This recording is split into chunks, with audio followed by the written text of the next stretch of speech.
Good morning. જો છેલ્લા ચેપ્ટરની theory આપણે પૂરી કરેલી. પારિમાણિક વિશ્લેષણના ટોપિક હતા, એમાં પારિમાણિક વિશ્લેષણ એટલે શું અને તેના ઉપયોગો આની ચર્ચા કરેલી. પારિમાણિક વિશ્લેષણના 3 ઉપયોગો પણ આપણે શીખેલા અને ત્રણેય ઉપયોગનું એક એક ઉદાહરણ પણ શીખેલા. હવે દાખલાઓ આપણે ગણવા છે.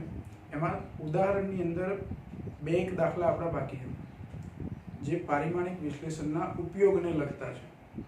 બરાબર? તો 2 દાખલાઓમાં એક ઉદાહરણ નંબર, તમારી જોડે બુક હોય તો એ બુકમાં જો ઉદાહરણ નંબર 2.15 આ બાકી હતો. આપણે 2.14 સુધી ગણેલું.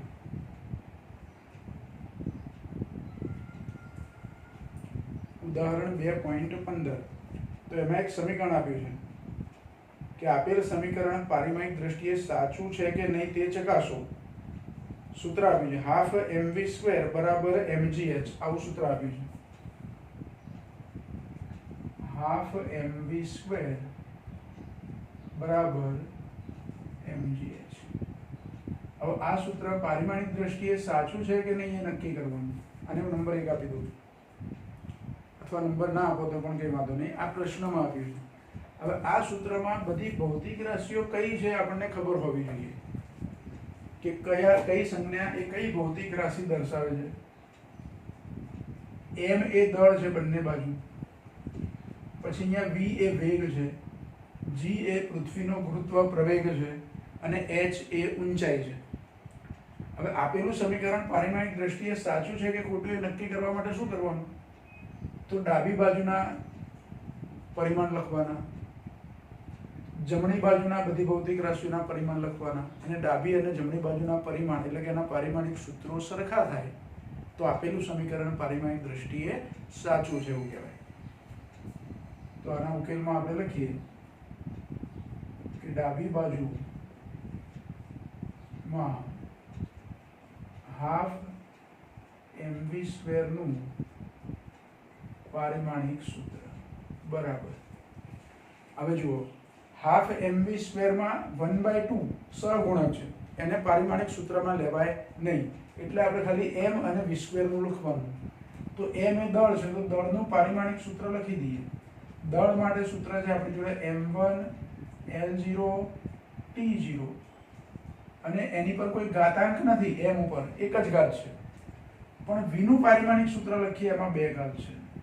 v એટલે વેગ, વેગનો એકમ મીટર પર સેકન્ડ, જેમાં દળ નથી આવતું. વેગના એકમમાં દળનો એકમ નથી આવતો એટલે m0. લંબાઈનો એકમ એની 1 ઘાત અને સમયનો એકમ એની -1 ઘાત, કારણ કે મીટર પર સેકન્ડમાં સેકન્ડ છેદમાં છે. અને વેગનો શું છે પાછો? વર્ગ છે. એટલે આનું સાદુરૂપ આપી. હવે જો પહેલું તો એમને એમ લખી દઈએ છે m1 l0 t0, પણ બીજામાં તો 2 છે એ m ની 0 ઘાત જોડે ગુણાય એટલે, પણ 0 જોડે ગુણાય એટલે 0 જ રહેશે. પણ l ની ઘાત કેટલી થઈ જશે? 2, 2 એકા 2, અને t ની ઘાત -2, કારણ કે -1 ગુણ્યા 2 એટલે -2. ચલો ફાઇનલ આ જવાબ કેવો થશે આનો? તો m ની 1 ઘાત અને અહીંયા m ની 0 ઘાત એટલે m ની ઘાતાંક 1. પછી l ની ઘાતાંકો જુઓ, l ની ઘાતાંકોમાં અહીંયા 0 ઘાતાંક છે, અહીંયા 2 ઘાતાંક છે એટલે l2. t ની ઘાતાંકમાં અહીંયા 0 છે અને -2 છે એટલે t -2. તો ડાબી બાજુમાં હાફ mv² એનું પારિમાણિક સૂત્ર થયું, આને પરિણામ નંબર 1 કહી દઈએ. એવું જમણી બાજુમાં mgh નું પારિમાણિક સૂત્ર લખવાનું. બીજું શું આવશે? જમણી બાજુમાં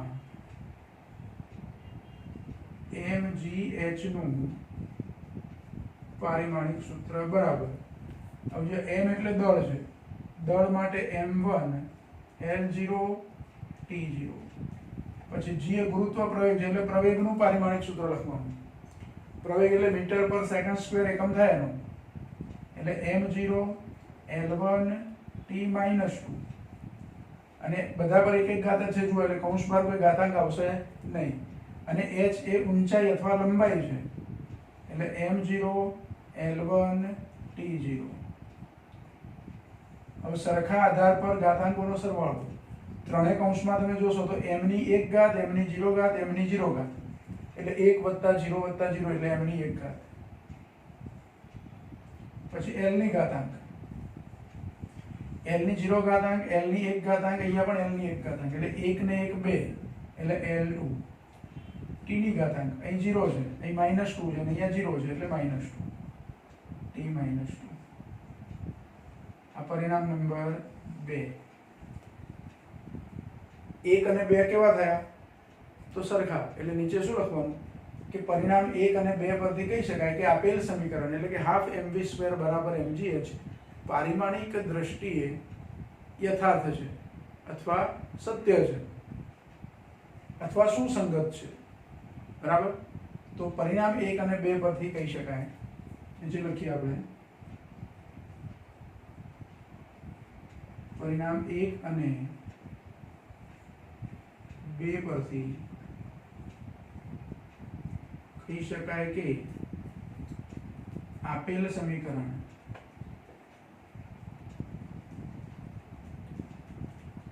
પારિમાણિક દ્રષ્ટિએ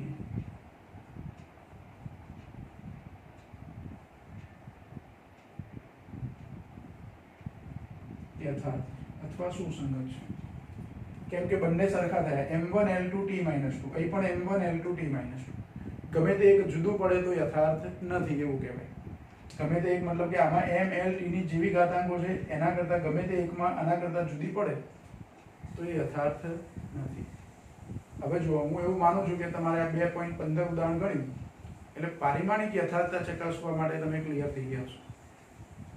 આવો જ એક દાખલો ઉદાહરણ 2.16 છે, પણ એમાં એકને બદલે તમને જુદી જુદી 4 સમીકરણ, જુદા જુદા 4 સમીકરણો આપ્યા છે. તો પહેલા સમીકરણને આવી રીતે ચેક કરો, ડાબી બાજુ અને જમણી બાજુના પરિમાણ લખી, બીજાને ચેક કરો, ત્રીજાને, અને છેલ્લા લેક્ચરમાં જ્યારે આપણે ઉપયોગ શીખ્યા એ વખતે આપણે શીખેલા જ છે. એટલે અને એમાં આ બાજુ એક જ પદ છે ને આ બાજુ એક જ પદ, મતલબ કે અહીંયા કોઈ આ બાજુ કે આ બાજુ સરવાળા બાદબાકીમાં કોઈ પદો આપ્યા નથી. પણ સરવાળા બાદબાકી વાળું હોય તો પણ આપણે શીખેલા. ધારો કે v બરાબર v0 + at, આ સૂત્ર માટે આપણે શીખેલા v બરાબર v0 + at. તો ડાબી બાજુ માટે એક પરિણામ બને, જમણી બાજુમાં બીજા બે પરિણામ બને. v0 નું અલગ બને, at નું અલગ બને. કેમ કે વચ્ચે સરવાળો છે, એટલે વચ્ચે સરવાળો કે બાદબાકી આવતું હોય. ધારો કે આવું કોઈ સૂત્ર આપ્યું છે k બરાબર હાફ mv² પ્લસ ma, તો શું થાય? k એટલે ધારો કે ઉર્જા છે, તો ઉર્જાનું પારિમાણિક સૂત્ર આ બાજુ પરિણામ નંબર 1, પછી હાફ mv² નું સૂત્ર અહીંયા જે લખ્યું એ રીતે પરિણામ નંબર 2, પછી ma, f બરાબર ma વાળું સૂત્ર આપણે શીખેલા, ma નું પારિમાણિક સૂત્ર લખો તો પરિણામ 1, આનું 2 અને આનું 3. અને ત્રણે ત્રણ જો સરખા હોય તો આપેલું સમીકરણ પારિમાણિક દ્રષ્ટિએ યથાર્થ છે. ત્રણમાંથી કોઈ બે સરખા હોય ને ત્રીજું જુદું પડતું હોય તો યથાર્થ નથી. બરાબર? તો આવા સૂત્રો એ તમે પારિમાણિક યથાર્થતા ચકાસી શકો. એટલે ઉદાહરણ 2.16 છે એ તમારે જાતે એની પ્રેક્ટિસ કરવાની, જાતે ગણવાની. બરાબર? હવે આપણે સ્વાધ્યાયના દાખલા શરૂ કરીએ. હવે સ્વાધ્યાયના દાખલા શરૂ કરીએ. અહીંયા ઉદાહરણ 2.17 પણ છે, પણ 2.17 એ પારિમાણિક વિશ્લેષણના ઉપયોગોમાં સાદા લોલકના આવર્તકારનું સૂત્ર આપણે જે શીખેલા એમાં 2.17 આપણે ગણેલું. ભલે નંબર નહોતો આપ્યો, આપણે 2.17 એવો નંબર ભલે નહીં આપ્યો હોય, પણ સાદા લોલકનો આવર્તકાર એ કઈ કઈ બાબતો પર આધારિત છે એવું લઈ અને સાદા લોલકના આવર્તકારનું સૂત્ર આપણે તારવેલું છેલ્લા લેક્ચરમાં. તો એ જ ઉદાહરણ અહીંયા આપ્યું છે. એટલે એ ઉદાહરણ પણ તમારે ઓલરેડી સોલ્વ થઈ ગયું છે. એટલે હવે આપણે સ્વાધ્યાયના દાખલા સ્ટાર્ટ કરીશું.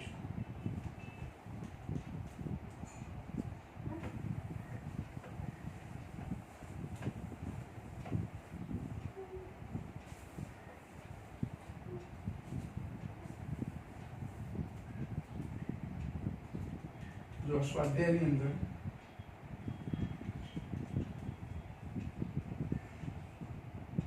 દાખલા નંબર 2.1 તમારી જોડે બુક હશે, બુકની અંદર સ્વાધ્યાયનો દાખલા નંબર 2.1 જુઓ. હવે એમાં ખાલી જગ્યાઓ આપી છે, પણ એક એક માર્કની અંદર પૂછી શકાય એવા અગત્યના પ્રશ્નો છે. એકમો વચ્ચેના સંબંધો એના આધારે પ્રશ્ન છે. જો પહેલો આપ્યો છે 1 સેન્ટીમીટર બાજુવાળા એક ઘનનું કદ કેટલા મીટર ક્યુબ હશે, એટલે કે ખાલી જગ્યા મીટર ક્યુબ હશે. પહેલો પ્રશ્ન આવો છે. પ્રશ્ન હું લખું છું બોર્ડ પર કે 1 સેન્ટીમીટર બાજુવાળા 1 સેન્ટીમીટર બાજુવાળા એક ઘનનું કદ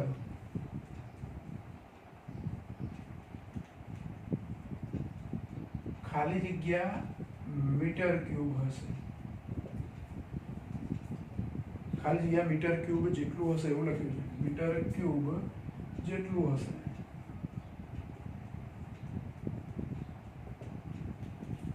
જો અહીં સેન્ટીમીટરમાં માપ આપ્યું છે અને માંગ્યો છે જવાબ મીટર ક્યુબમાં. અને પ્રશ્ન શું છે કે ઘનનું કદ, ઘન એટલે સમઘન, સાપસીડીના પાસા જેવું, સાપસીડીના જે પાસો હોય એના જેવું. તો સમઘન આપ્યો છે, એની બાજુનું માપ 1 સેન્ટીમીટર, એટલે કે એની લંબાઈ આપી છે. બધી બાજુ લંબાઈઓ સરખી જ હોય. તો ઘનની લંબાઈ ઉકેલમાં આપણે આવું લખીશું, ઘનની લંબાઈ L બરાબર 1 સેન્ટીમીટર. પહેલા તો આને મારે મીટરમાં લખવાનું, સેન્ટીમીટરના શું બનાવી દેવાના, મીટર, કેમ કે જવાબ મીટર ક્યુબમાં માંગ્યો છે. એટલે 1 સેન્ટીમીટર એટલે 1 ગુણ્યા 10⁻² મીટર. સેન્ટીમીટરના મીટર બનાવીએ એટલે 10⁻² થઈ જાય. હવે ઘનનું કદ, એનું સૂત્ર લખવાનું. ઘનનું કદ v બરાબર, કદને આપણે v વડે દર્શાવીએ છીએ, તો v બરાબર L ક્યુબ, લંબાઈ ગુણ્યા લંબાઈ ગુણ્યા લંબાઈ, એટલે લંબાઈનો ઘન. તો આનો ઘન કરી દેવાનો, એટલે 1 ગુણ્યા 10⁻² એનો ઘન. તો એકનો ઘન તો એક જ રહે, પણ 10⁻² છે એનો 3 જોડે ગુણાકાર, એટલે 10⁻6. એટલે આને હું 10⁻6 એકલું લખું તો પણ ચાલે, મીટર ક્યુબ. આ ઘનનું કદ થયું v બરાબર. એટલે ખાલી જગ્યામાં આપણો જવાબ શું આવશે, 10⁻⁻6 મીટર ક્યુબ. બરાબર. તો આવી રીતે ગણતરી કરવાની. ધ્યાન રાખવાનું કે અહીંયા CGS એકમ આપ્યો છે, જવાબ માંગ્યો છે MKS પદ્ધતિમાં.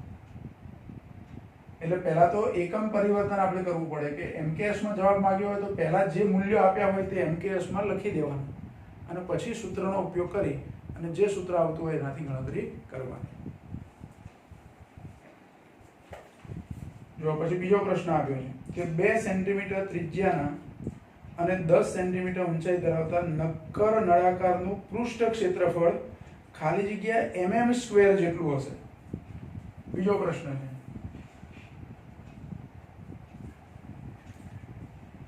2 સેન્ટીમીટર ત્રિજ્યા, 2 સેન્ટીમીટર ત્રિજ્યા અને 10 સેન્ટીમીટર ઊંચાઈ ધરાવતા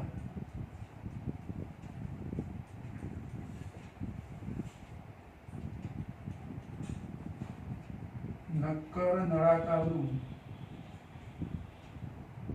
પૃષ્ઠ ક્ષેત્રફળ, એટલે કે ક્ષેત્રફળ, પૃષ્ઠ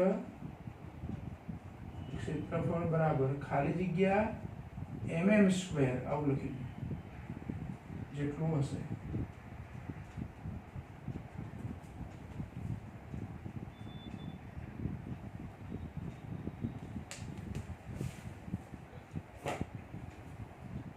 જો 2 સેન્ટીમીટર, આમ તો 2.0 સેન્ટીમીટર એટલે 2 સેન્ટીમીટર ત્રિજ્યા આપી છે અને 10 સેન્ટીમીટર ઊંચાઈ આપી છે. જવાબ માંગે છે મિલીમીટર સ્ક્વેરમાં. તો પહેલા તો સેન્ટીમીટરના મિલીમીટર બનાવવો પડે. તો ત્રિજ્યા આપી છે r આપણને, એટલે કે નળાકારની ત્રિજ્યા r બરાબર 2 સેન્ટીમીટર. હવે સેન્ટીમીટરના મિલીમીટર બનાવવા હોય, 1 સેન્ટીમીટરમાં 10 મિલીમીટર હોય, આપણે સ્કેલ પર જોઈએ એટલે 1 સેન્ટીમીટરના મિલીમીટર બનાવવું તો 10 થાય, તો 2 સેન્ટીમીટરના મિલીમીટર કેટલા થાય, તો 20 થાય. એટલે આ 20 mm કહેવાય, મિલીમીટર. mm એટલે મિલીમીટર. તો ત્રિજ્યા આપણને 20 mm મળી. પછી એની ઊંચાઈ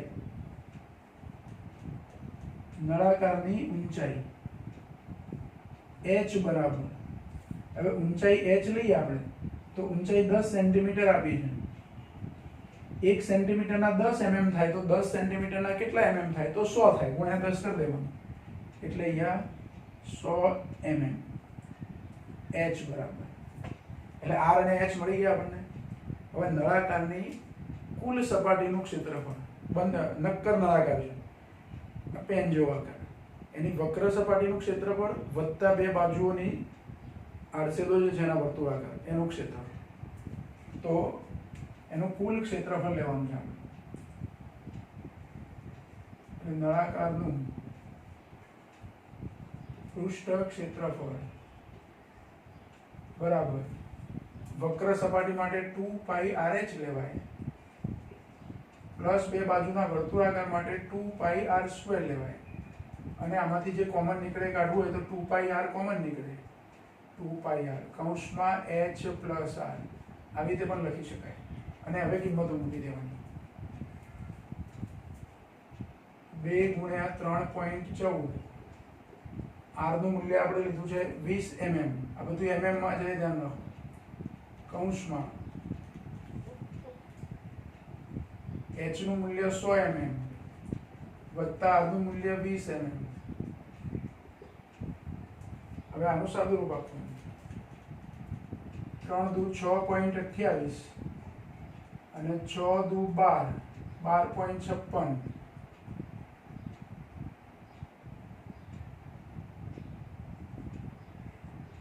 એટલે 125.6 થાય. આટલો ગુણાકાર કરીએ તો 20 દુ 40, 4 તરી 12, એટલે અને 0.14 એટલે 125.6 થાય. કેલ્ક્યુલેટરથી તમારે કરી દેવાનું, ગુણ્યા 100 વત્તા 20 એટલે 120, અને આ બેનો પાછો ગુણાકાર કરવાનો. કેલ્ક્યુલેટરથી આપણે ગુણાકાર કરીએ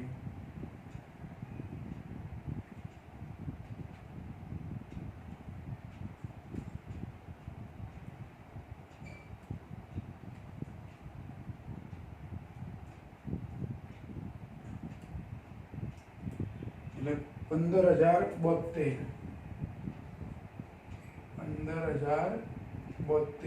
mm સ્ક્વેર ક્ષેત્રફળ છે, એટલે એને એ વડે આપણે દર્શાવીએ. s વડે પણ દર્શાવી શકાય અને એ વડે પણ દર્શાવી શકાય. તો આટલો જવાબ આવશે આપણે. એટલે બીજા પ્રશ્નનો જવાબ જુઓ, 2 સેન્ટીમીટર ત્રિજ્યા અને 10 સેન્ટીમીટર ઊંચાઈ ધરાવતા નળાકારનું પૃષ્ઠ ક્ષેત્રફળ ખાલી જગ્યાએ mm સ્ક્વેર, એટલે જવાબ આપણે mm સ્ક્વેરમાં લખવાનો છે. તમારે લખવાનો છે mm સ્ક્વેરમાં, એટલે પહેલા સેન્ટીમીટરના શું બનાવી દીધા, mm બનાવ્યા, અને નળાકારનું પૃષ્ઠ ક્ષેત્રફળનું સૂત્ર છે એ સૂત્રમાં કિંમતો મૂકીને ગણતરી કરી. એટલે આપણો આ બીજો પ્રશ્ન છે. પછી આમાં ત્રીજો પ્રશ્ન છે,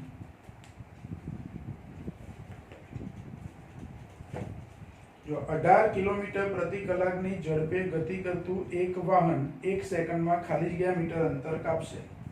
પ્રશ્ન આવે છે 18 કિલોમીટર પ્રતિ કલાકની ઝડપે ગતિ કરતું એક વાહન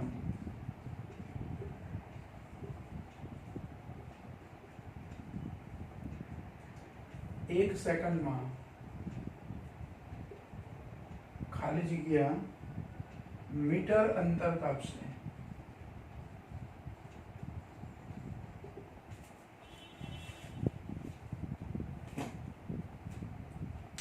હવે જુઓ, જવાબ મીટરમાં માંગ્યો છે, અહીં કિલોમીટર પ્રતિ કલાક આ ઝડપ આપી છે. એની ઝડપનો એકમ આમ તો MKS પદ્ધતિમાં લઈએ તો મીટર પર સેકન્ડ થાય. એટલે પહેલા તમારે 18 કિલોમીટર પ્રતિ કલાક એને મીટર પર સેકન્ડમાં ફેરવવા પડે.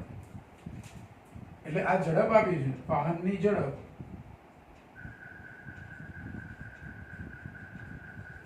v બરાબર 18 કિલોમીટર પ્રતિ કલાક, આને મીટર પર સેકન્ડમાં ફેરવવાના.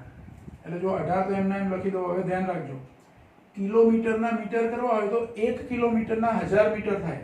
એટલે મારે આને 1000 વડે ગુણવાના. કિલોમીટર ગુણાકારમાં છે, કલાક છે એ છેદમાં છે, અને કલાકની સેકન્ડ બનાવવાની. એટલે કલાકની સેકન્ડ બનાવવું એ છેદમાં જશે. અને કલાકની સેકન્ડ કેટલી થાય? 1 કલાકની 1 કલાકમાં મિનિટ 60 હોય, સેકન્ડ કેટલી હોય? તો 3600. તો આને 3600 વડે ભાગવાના, એટલે કયા એકમમાં થઈ જાય? મીટર પર સેકન્ડ.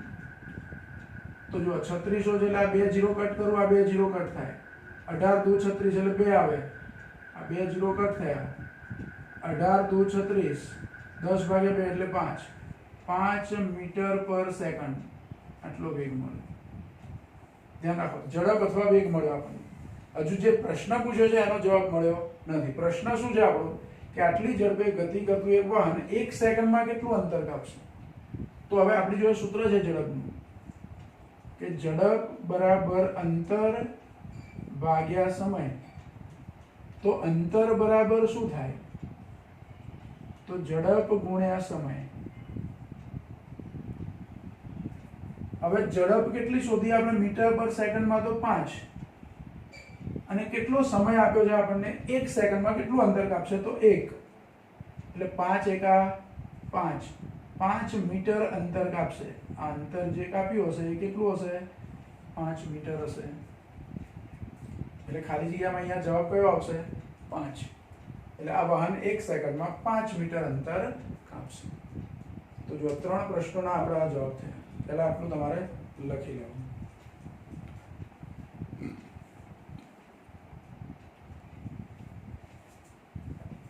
જો 2.1 ની અંદર જ હજુ એક ચોથો પ્રશ્ન છે. તો A B C 3 ગણ્યા, હજુ ચોથો પ્રશ્ન છે D 2.1 માં જ. પ્રશ્ન આવે છે કે સીસાની સાપેક્ષ ઘનતા, સીસા વિશે આપણને ખબર છે, લેડ. આ સીસાની સાપેક્ષ ઘનતા 11.3 છે. તો તેની ઘનતા ગ્રામ પર સેન્ટીમીટર ક્યુબ અથવા ખાલી જગ્યા કિલોગ્રામ પર મીટર ક્યુબ છે. પ્રશ્ન આપ્યો છે આપણને કે સીસાની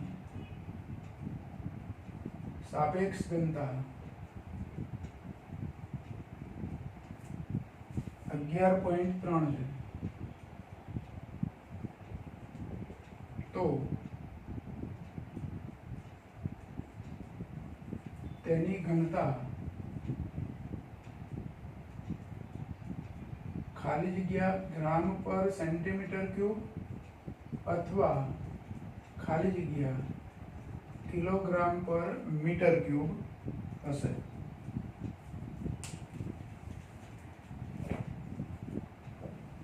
જો સીસાની સાપેક્ષ ઘનતા આપી છે. કોઈ પણ પદાર્થની સાપેક્ષ ઘનતા એટલે શું? પહેલા તો સૂત્ર ખબર હોવી જોઈએ. તો સાપેક્ષ ઘનતા એટલે જે પદાર્થ આપ્યો હોય તેની ઘનતા ભાગ્યા પાણીની ઘનતા.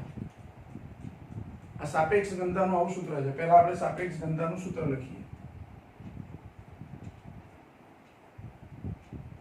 સીસાની સાપેક્ષ ઘનતા બરાબર સીસાની ઘનતા ભાગ્યા પાણીની ઘનતા. હવે જો સીસાની સાપેક્ષ ઘનતા મને આપી છે 11.3, એટલે અહીંયા એ કિંમત મારે મૂકવાની. સીસાની ઘનતા શોધવાની છે. સાપેક્ષ ઘનતા અને ઘનતા એ અલગ વસ્તુ છે. એટલે સીસાની ઘનતા શોધવાની છે. તો પાણીની ઘનતા મને આપેલી હોવી જોઈએ. અને પાણીની ઘનતા એ વ્યાપક છે. વ્યાપક મતલબ કે બધાને ખબર જ છે કે એનું મૂલ્ય 1 લઈએ છીએ આપણે. પાણીની ઘનતા કેટલી લઈએ છીએ? 1. પણ કયા એકમમાં? હું એવું બોલી જાઉં કે પાણીની ઘનતા 1 છે, તો પાછળ એકમ મારે બોલવો પડે, અને એ જાણીતું મૂલ્ય છે.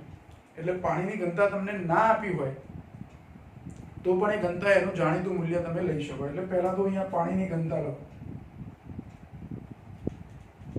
પાણીની ઘનતા બરાબર 1 ગ્રામ પર સેન્ટીમીટર ક્યુબ અથવા 1 ગુણ્યા 10³ કિલોગ્રામ પર મીટર ક્યુબ. હવે આ બે મૂલ્યો આપણે યાદ રાખવાનું. એવું કહું છું કે પાણીની ઘનતા 1 જેવું બોલી જો એટલે ના ચાલે, જોડે એનો એકમ બોલવો પડે. તો પાણીની ઘનતા 1 ગ્રામ પર સેન્ટીમીટર ક્યુબ છે અથવા 1 ગુણ્યા 10³ કિલોગ્રામ પર મીટર ક્યુબ છે. એટલે મારે આ જવાબ જો ગ્રામ પર સેન્ટીમીટર ક્યુબ વાળો જવાબ શોધવો હોય સીસાની ઘનતા માટે, તો પાણીની ઘનતા 1 લેવાની ગ્રામ પર સેન્ટીમીટર ક્યુબ.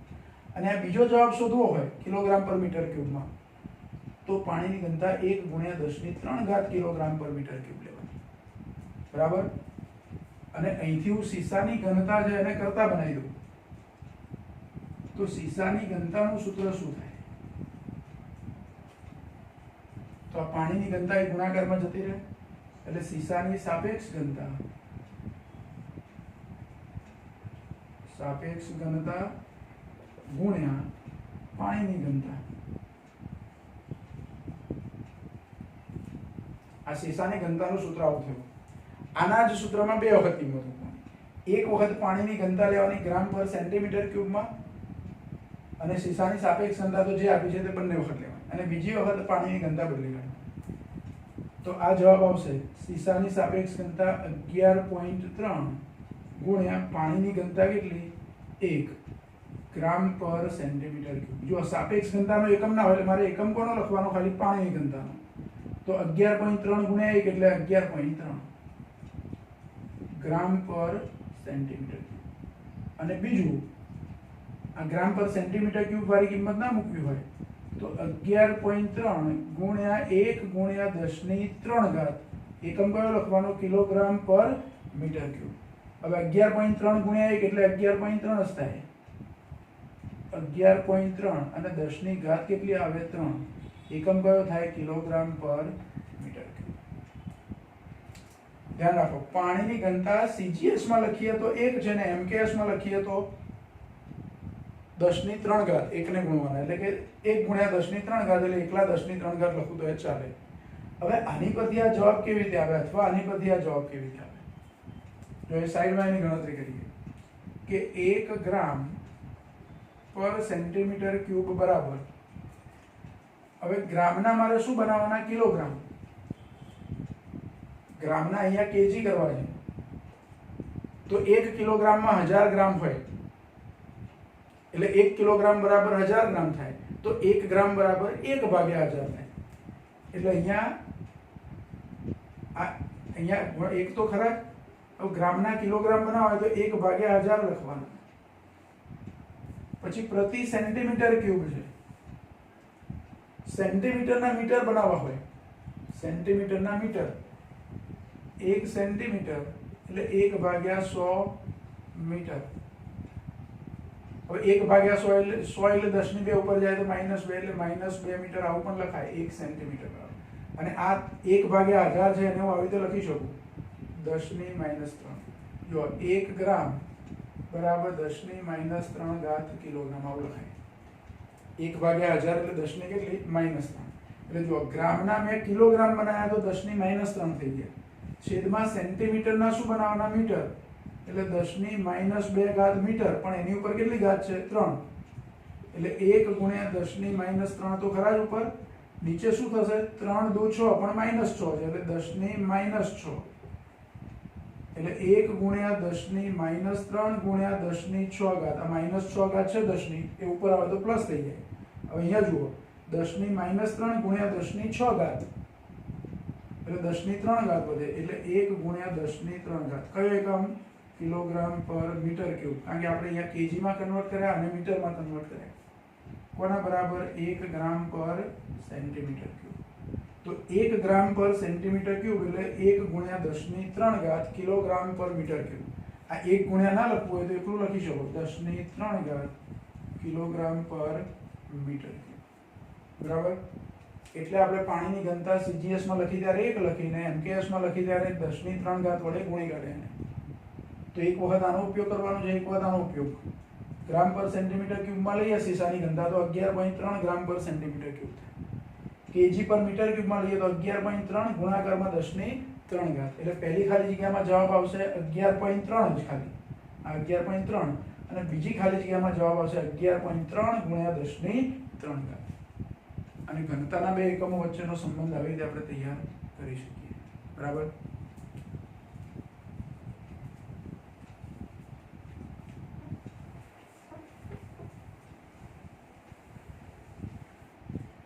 જો દાખલા નંબર 2.1 પૂરો થયો. 2.1 માં કુલ કેટલા પ્રશ્નો હતા? 4. તો એ 4 ની ગણતરી પૂરી થઈ. હવે 2.2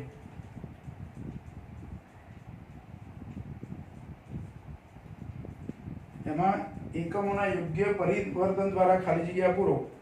હવે પહેલું આપ્યું છે આપણને 1 kilogram metre square per second square, 1 kilogram metre square second minus 2 આવું આપ્યું છે. જો સેકન્ડ માઇનસ 2 એટલે પર સેકન્ડ સ્ક્વેર એવું કહેવાય. એના બરાબર ખાલી જગ્યા ગ્રામ સેન્ટીમીટર સ્ક્વેર સેકન્ડ માઇનસ 2. જો અહીંયા સેકન્ડની માઇનસ 2 એટલે છેદમાં છે એવું કહેવાય. બરાબર. હવે કિલોગ્રામના ગ્રામ બનાવવાના, મીટરના સેન્ટીમીટર, સેકન્ડ તો સેકન્ડમાં, એમાં કોઈ ફેરફાર થાય નહીં. એટલે જો આ ખાલી જગ્યામાં કેવી રીતે લખાય તો 1 KG metre square per second square બરાબર. હું પર સેકન્ડ સ્ક્વેર એવું બોલું છું, અથવા સેકન્ડ માઇનસ 2 એવું બોલાય, સેકન્ડ રેસ ટુ માઇનસ 2. હવે કેજીના ગ્રામ બનાવવાના, 1 કિલોગ્રામમાં 1000 ગ્રામ હોય એટલે 10⁻³ એટલે એ ગ્રામ થઈ ગયા. મીટરના સેન્ટીમીટર 10⁻² થાય, એનો વર્ગ છે. 10⁻² નો વર્ગ કરું તો 4 ઘાત. આ શું થઈ ગયું હવે? ગ્રામ સેન્ટીમીટર સ્ક્વેર સેકન્ડ માઇનસ 2. હવે 10⁻³ 10⁻4 સરખા આધાર પર ઘાતાંકોનો સરવાળો, એટલે 10 ની કેટલી ઘાત થઈ? 7 ગ્રામ centimetre square second minus 2. Actually આ KG metre square per second square એટલે જૂલ છે, અને આ અર્ગ છે. એટલે 1 જૂલ બરાબર 10⁷ અર્ગ એવું કહી શકાય. 1 જૂલ બરાબર 10⁷ અર્ગ આવું કહી શકાય. બરાબર. ચલો પછી બીજો પ્રશ્ન. આની જરૂર નથી, આપણે દાખલે સુધી જવાનું, એટલે ખાલી જગ્યામાં શું આવશે? 10⁷. બીજો પ્રશ્ન, 1 મીટર બરાબર ખાલી જગ્યા ly. ly એટલે લાઇટ યર. ly એટલે શું? લાઇટ યર, પ્રકાશ વર્ષ. હવે આપણને 1 પ્રકાશ વર્ષના મીટર ખબર હતી, પણ એનાથી ઉલટું લેવાનું છે. જો આવું જાણીએ છીએ આપણે કે 1 પ્રકાશ વર્ષ બરાબર 9.46 ગુણ્યા 10⁻15 મીટર, તો એની પરથી 1 મીટર બરાબર શું? તો આનું વ્યસ્ત લેવાનું, એટલે 1 ભાગ્યા 9.46 ગુણ્યા 10⁻15 ly. આ ly કહેવાય. તો કેલ્ક્યુલેટરથી 1 ભાગ્યા 9.46 કરવાનું. 1 ભાગ્યા 9.46 એટલે 0.106 જેવું આવે છે. આમ તો 0.1057 આવે છે, પાછળ 7 છે એટલે 6 કરી દઈએ. 0.1057 આવું આવે છે, પછી પાછળ 0 છે, પછી સંખ્યાઓ છે, એટલે પછીનો 0 આપણે લખતા નથી. અને આ 10ની ઘાત કેટલી થશે? તો -15. એટલે આને આવું લખી શકું, 1.06 કરું અથવા તો 57 રાખીએ આપણે એમને. 1.057 ગુણ્યા 10 આ પોઈન્ટ જમણી બાજુ લાવે એટલે 1 ઘાત અહીંયા વધે એટલે -16 થાય. તો 1 મીટર એટલે આટલા ly થાય. એટલે રૂપાંતર કરવાનું. જો 1 પ્રકાશ વર્ષ એટલે 9.46 ગુણ્યા 10⁻15 મીટર આપણને ખબર હતી, થિયરીમાં આપણે શીખ્યા છે. તો એનાથી ઉલટું લેવાનું છે કે 1 મીટરના કેટલા પ્રકાશ વર્ષ થાય? તો આને છેદમાં લઈ જવાનું, એટલે 1 ભાગ્યા 9.46 10⁻15. 1 ભાગ્યા 9.46 કરીએ એટલે આટલો જવાબ આવે, ગુણ્યા 10ની ઘાત ઉપર જાય તો માઇનસ થઈ જાય. अब पॉइंट અહીંયા એક સ્થાન ખસેડીએ છીએ, પ્રમાણિત સ્વરૂપમાં લખો તો 10⁻16 થાય. ચલો ત્રીજો પ્રશ્ન એનો. જો આવા એકમોના રૂપાંતર કરવાનું જ આપ્યું છે આપણને. 3 મીટર પર સેકન્ડ સ્ક્વેર બરાબર ખાલી જગ્યા કિલોમીટર પર કલાક સ્ક્વેર. 3.0 લખ્યું, ઘણું 3 લખ્યું. 3 મીટર પર સેકન્ડ સ્ક્વેર, અને જો આવી રીતે પર સેકન્ડ સ્ક્વેર ને બદલે મીટર સેકન્ડ -2 એવું લખ્યું છે, બુક જેવું જ લખીએ, બંને રીતે લખાય. મીટર સેકન્ડ -2 એટલે કે મીટર પર સેકન્ડ સ્ક્વેર બરાબર ખાલી જગ્યા કિલોમીટર કલાક -2.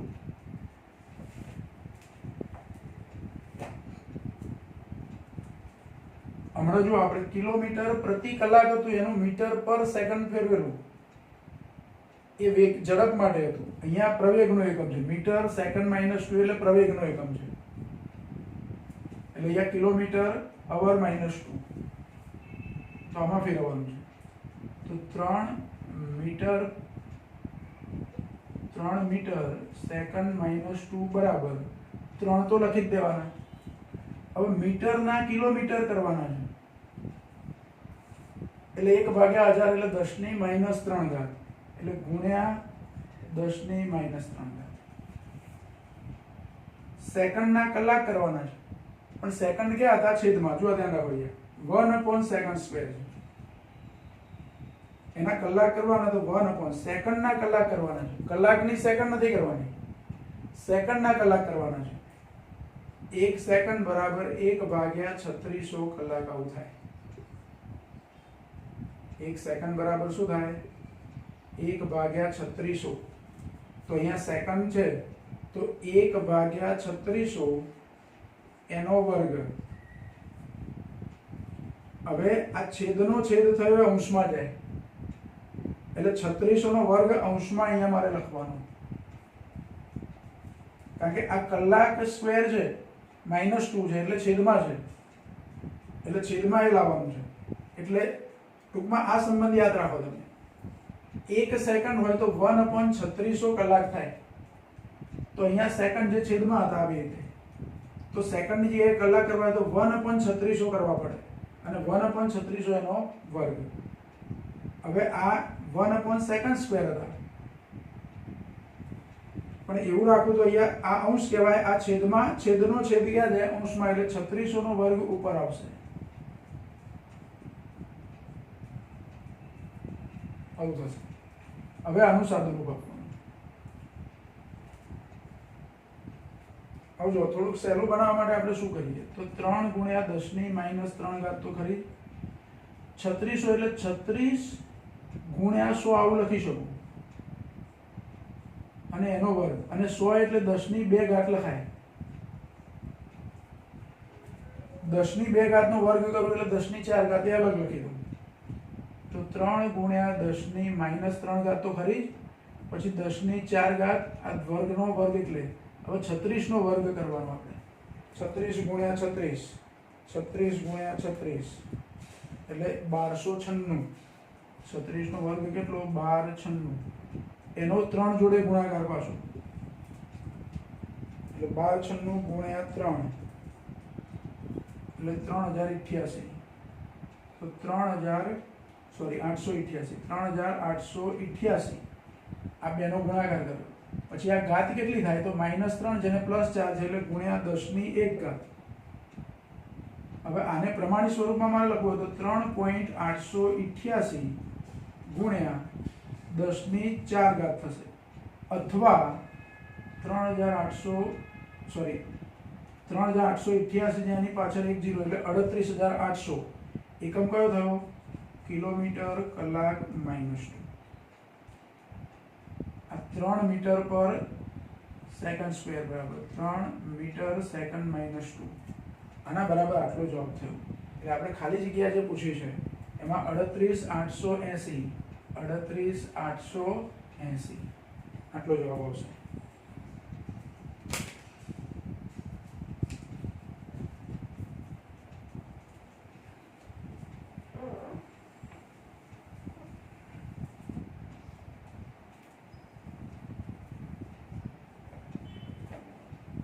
જો પહેલા તમે આટલું લખી લો પછી હજુ આગળ બાકી જાઓ.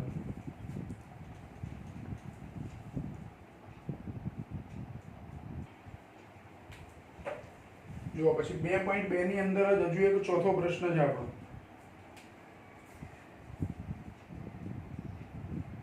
2.2 માં જ ચોથો પ્રશ્ન એટલે ડી. કેપિટલ જી નું મૂલ્ય આપ્યું છે આપણે. કેપિટલ જી બરાબર 6.67 × 10⁻11 ઘાત. જી બરાબર 6.67 × 10⁻11 ઘાત. એનો એકમ આપે છે કિલોગ્રામ ન્યૂટન મીટર²/kg². જો આને પણ પેલી રીતે જ લખ્યું છે kg-2 છેદમાં જ કહેવાય પણ લખ્યું છે બુકમાં આ રીતે kg-2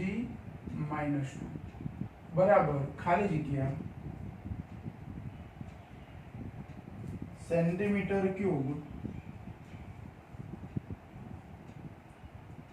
સેકન્ડ -2 ગ્રામ -2.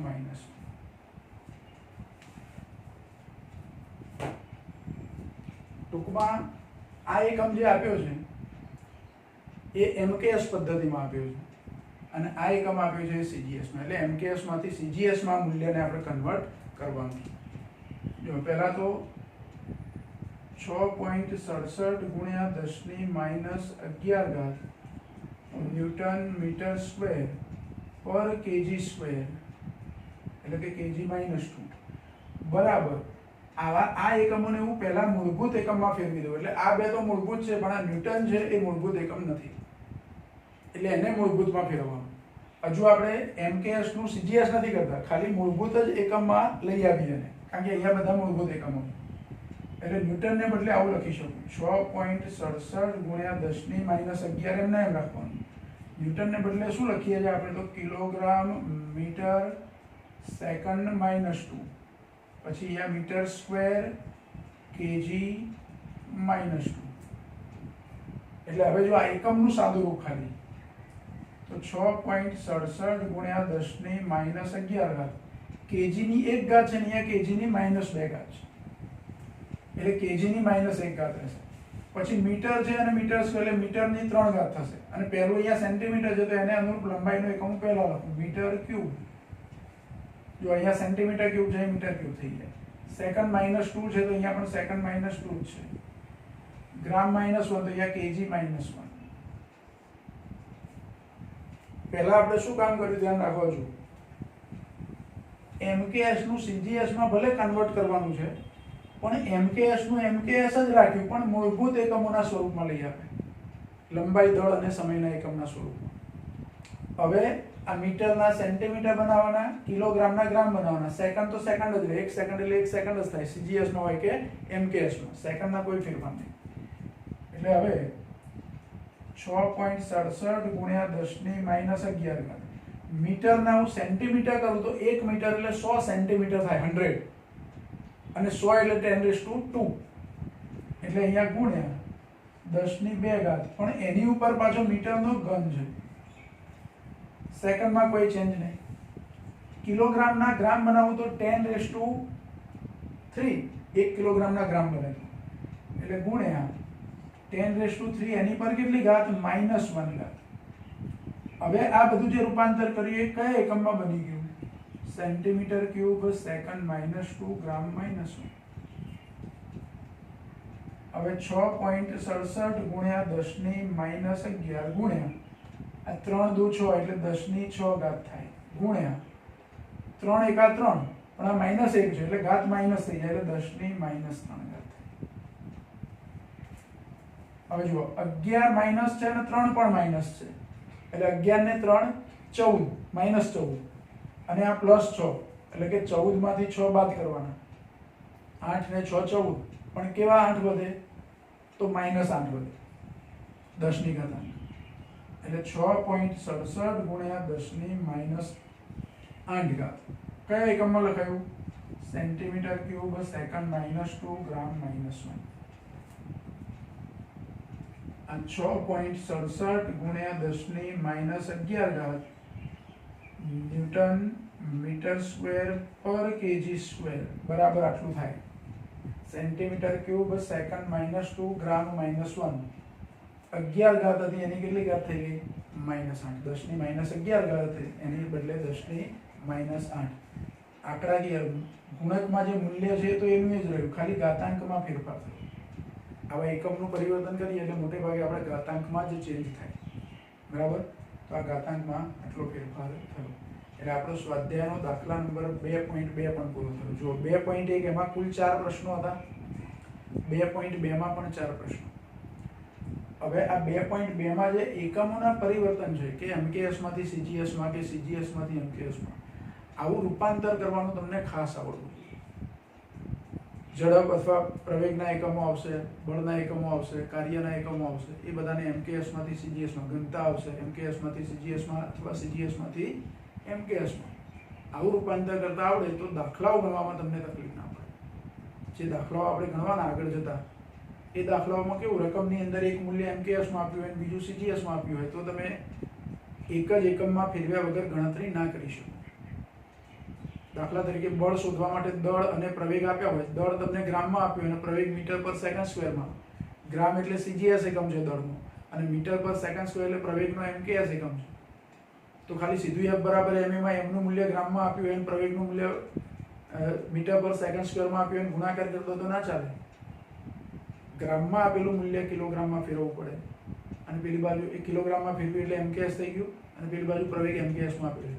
એટલે જેટલી ભૌતિક રાશિઓના મૂલ્યો પ્રશ્નમાં આપ્યા હોય એ બધા એક જ એકમ પદ્ધતિમાં રૂપાંતર કર્યા પછી જો એક જ એકમ પદ્ધતિમાં ના આપ્યા હોય તો પછી જ તમે દાખલો ગણી શકો. જો એક જ એકમ પદ્ધતિમાં આપ્યા હોય તો વાંધો નહીં.